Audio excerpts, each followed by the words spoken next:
one-man order company which he developed in one of the leading independent media groups here in Europe in the last more than 30 years, 40 years already. But that's not all, and I think it's also important to stress another topic. He also succeeded in handing over his company to the next generation, which is, I could imagine, also a very difficult exercise. And a lot of companies in Germany do struggle with this topic at the moment, especially family-owned companies who are looking for a successor. And I think we earned, especially for this, also a special applause. So the prize is handed over to Michael Haentjes, and how does it look like? It's this one made by glass, so I have to put away my microphone now.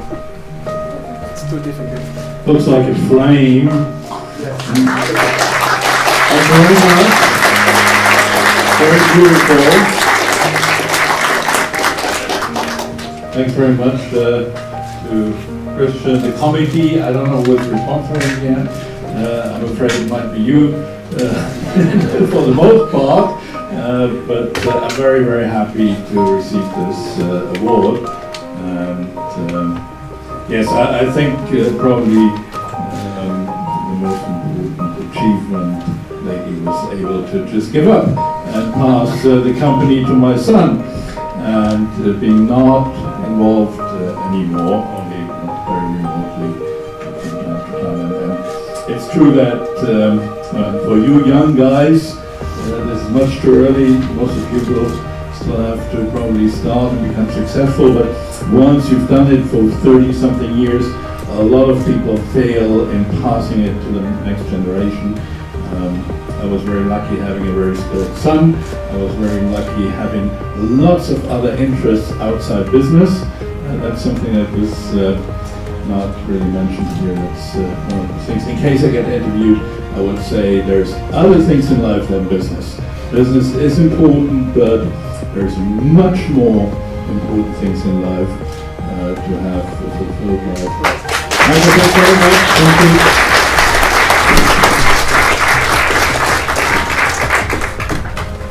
Thank you very much, Michael Carrier from the German Chamber of Commerce here in Norway. It's a pleasure. We will call up on the street the editor of Daily Scandinavian, Mr. Tor Kjellberg, which will do an exclusive, very special interview now with Mr. Michael Haentjes. We used to have these companies all over the world and try to run in different territories. For a few years, I spent the majority of my time in the US. We had in every single European country, we had a company, and in Singapore and in Latin America, wherever. Now, you don't need this anymore. Actually, we still run 2 very international record labels, music labels, and we don't have any international affiliates anymore. Everything is run out of the Hamburg office. We have international people in the Hamburg office, and we actually had a number of really big US successes, not having a single person working in the US. Okay, we have local distributors, and we have obviously the digital distributors that are locally, but the real label work, the promotion, everything else is done out of Hamburg office. So the same is probably true, I hope, I don't know exactly, it's probably true when you try to have an international business out of this country or any other country now with the internet, with all other types of communication, WhatsApp, I don't know, I'm not using it, so you know it better than me, but from what I hear and from what I can see from the distance, those new ways, current ways of communication allow you to do so much more from one single point in the world, but all over the world. So, and a country like Norway that's not very big, has a lot of natural resources, but not a lot of consumption population. Obviously you need to look into international territories, but nowadays it's much more easy than 30 years ago. We both know that young entrepreneurs struggle with finances. They are looking for money, finance. Do you have any advice for them? I was self-financed in the beginning, actually with no money, and I had an idea how I could do a business without any cash, because I was, initially the company was a mail order business, so I would first get in orders from my customers, I would buy the records on credit, ship them to my customers, get their cash, and then pay the open invoices. That was the idea. And actually it worked for a while, and I started getting outside funding first time when I went public, 20-something years ago, now 22 years ago. Now I hear that everyone, when they start a business, are starting with other people's money, with investors' money. Actually, I don't know whether it's necessary. I felt very free when it was not about other people's money, when it was my own money or non-existing money, just struggling to get some money in. I felt much better than later when I had investors' money. Now I learned enough, I said I ignore my shareholders, but I always felt better when I knew I was responsible to myself and my family and to no one else. I know you are an example of this. You started something for the love of music, and I heard that everybody should start something for the love of something, not for the greed of money. Could you say something about that? I did it for the money, but I fortunately did it in an area that I loved, and I would say that you're only really very good in an area that you really enjoy. There's no possibility in becoming a good entrepreneur, manager, or whatever in an area that you don't enjoy at all. So that you only remotely enjoy. I loved what I was doing. I didn't feel it was work. I didn't feel the hours. Initially I was working so many hours, I would say close to 20 hours every day. I didn't feel it. I wasn't tired at night. I was actually too excited to go to bed, and I just took the minimum of sleep that was absolutely necessary, and because I was just loving what I was doing, and I think that's the best basis to become successful. You're strongly committed to Africa at the moment. Could you tell us a little about the reasons for that? The reasons are purely, initially we were coincidental, but now that I spent so much time in Africa, I love the country, I think, I love the continent. I think there's a lot of development possibilities and a lot of development to be done there. I'm basically in one country. I heard there's Tanzania in here. I'm in Tanzania. I have a spice business in Zanzibar and a brewery in Arusha, and we're thinking of making the brewery more like an overall beverage company, and we want to bottle water to glass bottles and start an exchange system, at least with the lodges and safari companies, so that drinking water is not only bottled in plastic and then the plastic being thrown away. There are so many things to do in Africa. If I was young, I was telling to my children, actually, my second son, who's not taking over the company, and who has been living in Africa, if I was their age, and actually his girlfriend, she's from Moshi, she's a Chaga from Moshi, my son's girlfriend. Unfortunately, they decided to live in Hamburg. I could not believe it. I said, you must move back to Africa and help the people there. And there's so many possibilities there, so many more than here in Europe. And I mean, we're all Eurocentric. We were brought up Eurocentric, but in the end, we are all coming initially from Africa, and it's, we are Africans deep in our heart. Some people have that feeling.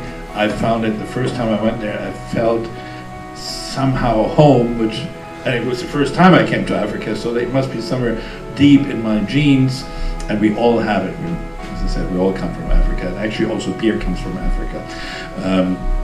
So if I was young, I would go there rather than trying to develop things here in Europe. There's a huge market, and Africa deserves more people that want to achieve something than currently there are. So And as I said, there's a lot of people also that have potential, and I'm very happy, I have to say, seeing that there's more, especially Tanzanians, being educated well in some of the better universities here, and I just hope that most of them, other than my daughter-in-law, kind of decide to go back and not try to make the best out of what they have been learning in Europe. In Europe, it's better to make use of this in Africa, I find. What are some of the most successful people you have been working with? Well, the music business is rather small, so I've been working with a lot of successful business people in the music business. There's a lot of specialized labels and also not so specialized labels. Probably the most successful in the end was Clive Calder of Jive Records, who was able to sell his company 2.8 billion to Bertelsmann, and that was a write-off at Bertelsmann a few years later. But Clive is, I think, is the richest music industry man there is currently. Very smart guy. So, but you were asking about success. If you ask me about people that I really liked, they're mostly not the business people. I found a number of really good and good-hearted musicians, very creative people, and I found a lot of very good people, I have to say, in Africa that are very humble, nice people, like my housekeeper, or no names? No. I mean, I mentioned one very successful guy, but I have to say the people that I really like the best are the ones that love what they're doing. I said it before, whether it's business or I find it even better cooking or farming or anything that has to do with keeping our planet alive and being happy yourself at the same time. How would you describe the 3 most important values behind your success?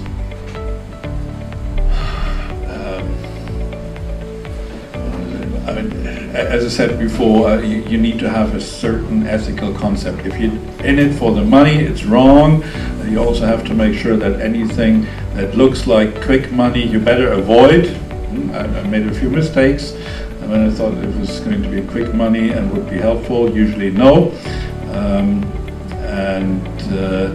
And then I think don't listen too much to other people, but listen very much to what your gut and your heart says. And I learned this was always quite good for me. I probably asked you these questions before, but into the conclusion, what advice would you give Norwegian investors if they decide to invest internationally?